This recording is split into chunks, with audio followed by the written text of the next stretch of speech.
Okay, so let's unpack this today. Picture the scene. You are just, grinding. You're working 10 hours a day, easily. Oh, yeah, minimum. Right, minimum. And your Jira board. It is a work of art, absolute perfection. The engineers love you because you unblock them instantly. You are the grease in the gears. But then the quarterly strategy meeting happens. And you aren't there. Exactly. You look around the room or you look at the invite list and you realize you aren't there. Or maybe if you are there, you're just the person taking the notes.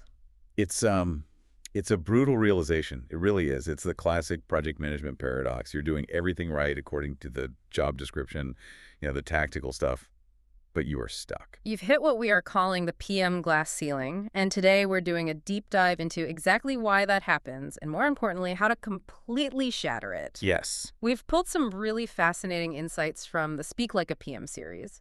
Specifically, there's this great conversation between Kate and a senior operations director in the fintech world. Right. And the mission for this deep dive is pretty specific. We aren't talking about how to optimize your backlog or, color code your calendar. If you want that, there are a million YouTube videos you can go watch right now. Exactly. Today, we're talking about a fundamental identity shift. It is about moving from being a secretary who speaks in tickets to a partner who speaks in business impact. I love that framing. And to give a quick overview, we're going to cover some specific power words. We'll talk about the phrase known as the kiss of death, which you absolutely must avoid, and we'll break down the BLUF email method. It's going to be a highly tactical session. So to kick things off, the source material identifies a very specific persona that keeps people stuck. They call it the convenient manager, which that sounds almost nice, but I have a feeling it's not a compliment. It is definitely not a compliment. Think about the path of least resistance. The convenient manager is the person everyone likes because they never say no. They're a people pleaser. Completely. They are always there to track the action items, schedule the invites, take the minutes, smooth over all the cracks. But here is the catch. Because they are so focused on serving everyone else, they're viewed as administrative support, not as a leader. So you're low friction, but you're also low value when it comes to the big decisions. Exactly. You make life easier, but you don't necessarily make the business better. No one consults the convenient manager on strategy because they have trained the organization to treat them like a service desk. Ouch. That stings a little bit, just hearing it. Okay, so if we want to break out of that box, we have to look at where we're spending our energy. And the source uses a term I really love. Process theater. Process theater. It's such a great term. It refers to this huge misconception that your value as a PM comes from the artifacts you create. Like the beautiful Gantt charts. Right. Perfectly groomed backlogs, obsessing over sprint velocity charts, all of that. Hold on, though. I have to play devil's advocate here for a second. If I don't have a Gantt chart or a backlog, the project completely falls apart. Those things are important, aren't they? I mean, who doesn't love a good color-coded chart? There is absolutely nothing wrong with a good chart. And yes, they're completely necessary for execution. But the source makes a really brutal point here.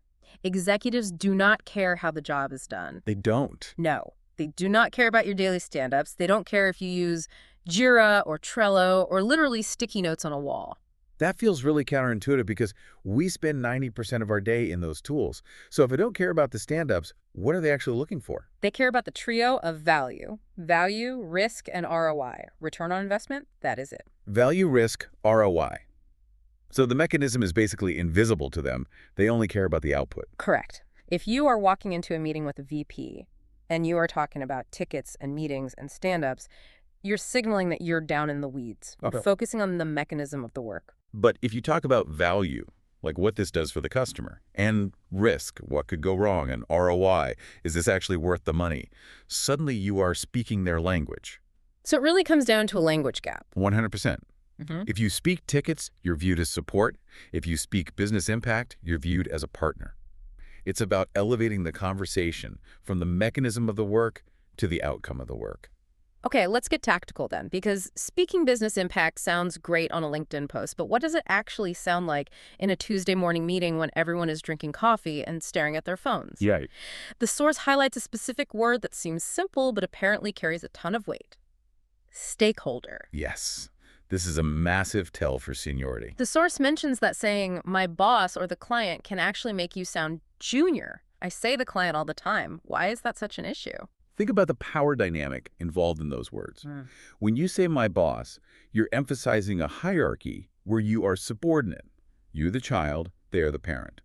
When you say the client, it often implies a service provider relationship. Like we just do what they say. Exactly. It's passive. Okay, but stakeholder feels a bit corporate buzzwordy, doesn't it? It can be, but used correctly, it is a highly strategic term. A stakeholder is anyone with a vested interest in the outcome. That could be the client, your boss, the developers, or the end users. So it's broader. Much broader. When you use that term, you're demonstrating that you understand the entire ecosystem. You aren't just taking orders from a boss. You are managing a complex web of interests. I see. So it changes the frame from I'm doing what I'm told to I am managing the board. Precisely. So compare these two sentences. The junior PM says, I need to ask my boss if we can delay the launch. Sounds like asking for permission to stay out late. Right. Now, the strategic PM says, we need to manage stakeholder expectations regarding the roadmap timeline. Wow, okay, that lands very differently. It sounds like you are in control of the situation, even if the news is bad. Exactly. You are managing the landscape, not just asking for a hall pass. That actually leads us into something that I think is the absolute hardest part for a lot of people, especially if you're naturally polite, or maybe if English isn't your first language and you just really don't want to come across as rude. The source calls this the politeness trap. This is critical. There is a deep-seated tendency, especially when things are uncertain, to use softening language. Phrases like, I will try my best, or I think we can do it. In our heads, we're just being nice. We're showing that we're willing to put in the effort. I'll try my best. Sounds like I'm a hard worker. I'm gritty. It does to you. Yeah. But the source calls, I'll try my best, the kiss of death in high-level business culture. The kiss of death. That is intense. Walk me through the executive's brain when they hear I'll try. When a VP or a director hears I'll try, they don't hear I will work hard. Their brain translates that to, I don't have a plan, I'm not sure I can deliver, and I'm afraid to tell you the truth. Wow. So trying to be polite actually makes you look incompetent. Incompetent or unreliable. And in business, reliability is currency. The golden rule here is predictability is more important than politeness. Predictability is more important than politeness. Executives trade in certainty. If you can't give them certainty, give them clarity. Do not give them trying. So instead of being the convenient yes person who tries to make everyone happy, you need to provide what the source calls a data-driven reality check. Right. You have to separate your desire to be liked from your duty to be effective. Let's role play this because the source gives a really common scenario, the classic squeeze. A stakeholder comes to you mid-sprint and asks for a new feature to be added right now. A classic. It happens every single week. Okay, I'll be the convenient manager first. The B1 or B2 level response. Here we go. Okay, I will talk to the developers and try to finish it. Sorry if it's tight, but we will do our best. Okay, freeze. Let's autopsy that. You said try. You apologize for something that isn't your fault. The timeline being tight. Right. And you sounded completely unsure. If I'm the stakeholder, I'm walking away thinking, great, I'm getting my feature. I haven't registered the risk at all. And then, when we inevitably miss the deadline, I get blamed. Exactly. You absorbed all the risk. Now, let's look at the executive or PRO response. How do we handle this strategically? Okay, hit me with a pro version. Here it goes. I understand the urgency of this request. However, adding this feature right now will jeopardize our primary milestone. I recommend we reprioritize. Should we trade off the mobile login update to make room for this? Notice what you didn't do there. I didn't say no. No, you didn't. You offered a trade. I also didn't say I'll try. Right. You stated the consequence. It will jeopardize the milestone. That's a strong word. It signals danger. And then you offered a strategic choice. We can do A, but we have to drop B. You choose. You forced the stakeholder to make a business decision. That is the key. You are shifting the burden of the decision back to where it belongs. You aren't being rude, you are being a guardrail for the project. That's a fantastic way to put it. You aren't a servant, you're a guardrail. Now that response used the word jeopardize, which is great, but the source highlights two other power words that act as massive levers in these conversations: mitigate and a leverage. These are absolute staples of the executive lexicon. If you aren't using them, start today. Let's start with mitigate. Definition-wise, it means making a risk or problem less severe. But why is it better than just saying fix? I'll fix it sounds pretty proactive to me. Fixing implies something is already broken and you're reacting to it. It sounds like you're running around with a fire extinguisher. It's janitorial.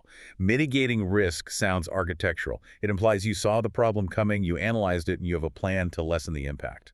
So instead of we're fixing the delay, you say, We have a plan to mitigate the delay by reallocating resources. it sounds much more controlled. You sound like a pilot navigating turbulence, not a passenger screaming. That is exactly the vibe we want. And leverage is very similar.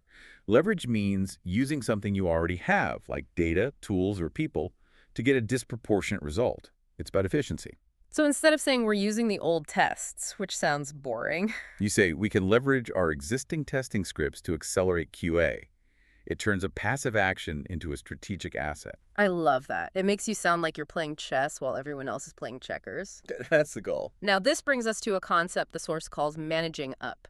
Specifically, the dynamic of talking to someone 3 levels above you, like a CEO or a VP, without feeling like a total fraud. Imposter syndrome is very real here. It is, and to conquer that, you have to adopt a peer-to-peer mindset. Peer-to-peer. But they're the CEO. They make 10 times my salary. How are we peers? You have to look at the domains of expertise. The CEO is the expert on the company and the market. They know where the ship needs to go. But you are the expert on the project. You know the data, the risks, and the blockers better than they do. You are both experts solving a problem together. You just bring different pieces of the puzzle. That framing really helps reduce the intimidation factor. It's not subordinate to master, it's expert to expert. Correct. And there is a very tactical tip here to help reinforce that mindset, and it's a hard habit to break. Remove I think and I feel from your status updates. Oh, I'm so guilty of this. I feel like the sprint is going well. I think we can hit the date. It just feels softer. Stop it. When you say I think, you are expressing an opinion. Opinions can be argued with. If you say I think we're on track, the CEO can say, well, I think you're not. And now you're just arguing. So what's the alternative then? Use a data shield. Contrast I think the project is okay with. The data suggests we are at 80% completion with 2 days remaining. The data allows you to be assertive without being aggressive. It's not me saying it, it's the numbers. Precisely. It depersonalizes the status and elevates your authority. You aren't guessing, you're reporting facts. Okay, let's talk about the place where PM careers go to die. The inbox. The source mentions the wall of text problem. This is where so many PMs lose their executive presence. They write long, winding narratives explaining why something happened. They give the backstory, the context, the technical debt history. Because we want to justify our existence. We want to show we understand the complexity. We want to show we actually did the work. I completely get that urge. But the reality is executives scan. They do not read. If they have to scroll to find your point, you have lost them. The solution here is the BLUF method. BLUF. Bottom line up front. Bottom line up front. The first sentence has to be the so what. Okay, let's do an email makeover. I'll give you the bad email. This is the one I would usually send. Prepare yourself. Go for it. Hi there. Hope you're well. Hope you had a nice weekend. So we had a meeting with the tech team today, and they said that because of some old code regarding the database migration, which we discussed last month, it's taking longer than we thought. It's really complicated and messy. So unfortunately, looking at the calendar, we might be late for the launch next week. I am already asleep. And I'm annoyed because I had to read 50 words to find out we're late. And I still don't know what you want me to do about it. Are you asking for help? Are you just complaining? Okay, fix it with BLUF. Here is the executive email. It creates a visual hierarchy. Line 1, in bold. Action required. Approval for 48-hour delay. Line 2, reason. Technical debt discovered in database. Line 3, impact. 0 cost increase, but risk of downtime if not delayed. Boom. Action, reason, impact. It's clinical. It respects their time. It gives the decision first. It creates that peer-to-peer dynamic we talked about. You aren't telling a story. You're facilitating a decision. It's scary to be that direct, though. It feels blunt. It feels blunt to you. To an executive, it feels respectful. It says, I know you are busy. Here is the data. Make the call. Now, what happens when things go really wrong? When it's not just a delay, but a complete disaster? The source introduces a word for this: bottleneck. Bottleneck is a fantastic word because it's neutral. It describes a constriction in the flow of work without necessarily blaming a specific person. So instead of saying Steve in legal is holding us up, which sounds like tattling, You say, the legal review process is the current bottleneck. It focuses on the process, not the personality. It invites the executive to help solve the process issue rather than referee a fight between you and Steve. The source actually shares a really intense case study about bad news, the UK Payment Gateway Project. This is a great story. So this team was 3 weeks away from a massive launch, and they realized their security protocols weren't compliant with new regulations. That is a nightmare scenario. That's a get-fired scenario. You're about to launch an illegal product. Absolute nightmare. The junior PM on the team wanted to hide it, or to apologize profusely. I'm so sorry we messed up. Please don't be mad. But the senior leader stepped in and used the blueprint for bad news. What did they say? They didn't say sorry. They said, "We have identified a compliance risk. To protect your business from potential fines, we are re-baselining the schedule. We recommend a phased rollout to ensure safety." To protect your business. That is a brilliant reframe. It changes the narrative completely. It goes from "we failed you" to "we are looking out for you." And the result? The client was frustrated by the date change, obviously. No one likes a delay. But they were impressed by the alignment with their business safety. The PMs didn't sound like failures. They sounded like guardians preventing a disaster. That word you just used, alignment, that is our final power word for today. It is. Alignment. It's stronger than agreement. Agreement means we nodded our heads. Alignment means we are moving in the exact same direction. It is the ultimate goal of PM communication. Ensure cross-functional alignment. It sounds so much better than make sure everyone agrees. And it leads to the final mindset shift the source advocates for. If you want alignment, stop asking for permission. Start making recommendations. This goes back to the convenient manager versus the partner. Can you give us an example of that switch? Don't say, "Is it okay if we move the meeting?" That's asking permission. That's convenient. Say, "I suggest we move the meeting to Tuesday to ensure the lead architect can attend." You're driving the bus. You aren't asking the passengers where they want to go. You're telling them the best route. Exactly. You are providing the solution, not just asking questions. Okay, we have covered a massive amount of ground here. From the trio of value to the kiss of death. Let's recap the specific challenge for the week straight from the source. All right, listeners, here is your homework. It's simple, but it's hard. First, eliminate "I'm sorry" from your Slack and emails. Unless you physically hurt someone or spilled coffee on them, stop apologizing for doing your job. That's going to be a really tough habit to break. I apologize when people bump into me. Break the habit. Number 2, use the BLUF method in every single email. Bottom line up front: action, reason, impact. Force yourself to be concise. And finally, Use at least 2 of our power words: stakeholder, mitigate, leverage, bottleneck, alignment.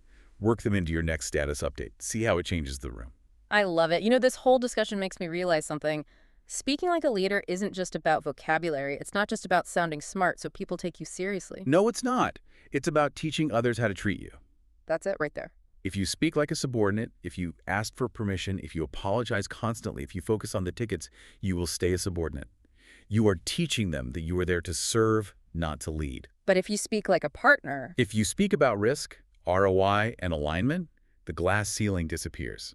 Because you aren't looking up at it anymore. You're standing on top of it. powerful stuff. I'm definitely going to rewrite a few emails I have drafted for tomorrow morning. Don't forget the BLUF. I won't. Thanks for walking us through this. And to you listening, go leverage those power words. We'll see you in the next deep dive.